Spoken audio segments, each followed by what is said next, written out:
मोहिनी एकादशी से जुड़ी यह मान्यता है कि समुद्र मंथन के समय जब अमृत कलश प्राप्त हुआ तब देवताओं और असुरों में अफरा-तफरी मच गई।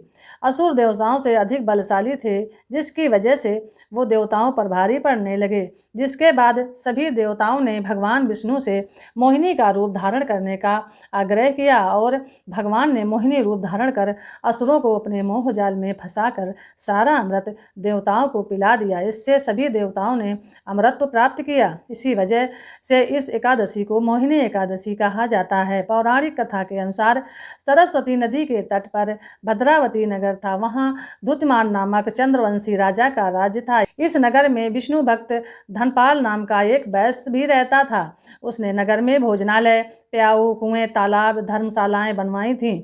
वैश्य के 5 पुत्र थे, जिनका नाम सुमन, सबुद्धि, मेधावी, सुकृति और धृष्ट बुद्धि था। उसका 5वां पुत्र खराब आदतों वाला था। अनेक बुरे कर्मों से वो पिता के धन को नष्ट करता था।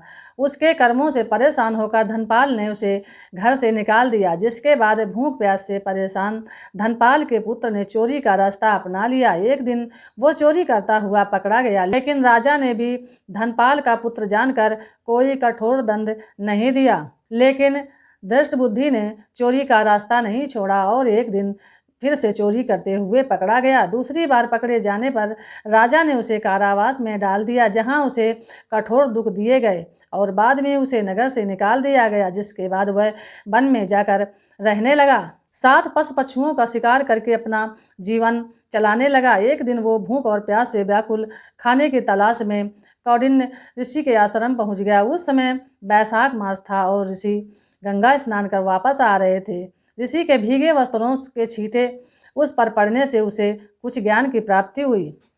धृष्ट बुद्धि ने कौंडिन्य ऋषि से हाथ जोड़कर कहा, हे महर्षि, मैंने जीवन में बहुत पाप किए हैं। आप इन सभी पापों से मुक्ति का कोई उपाय बताएं। ऋषि ने प्रसन्न होकर उसे मोहिनी एकादशी का व्रत करने को कहा। इससे सभी पाप नष्ट हो जाएंगे। तब उसने विधि अनुसार व्रत किया।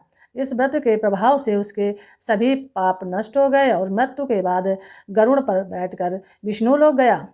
इस व्रत को रखने से मोह भी खत्म होते हैं। इससे श्रेष्ठ कोई व्रत नहीं है। इसकी कथा को कहने और सुनने से 1000 गोदान के बराबर पुण्य प्राप्त होता है।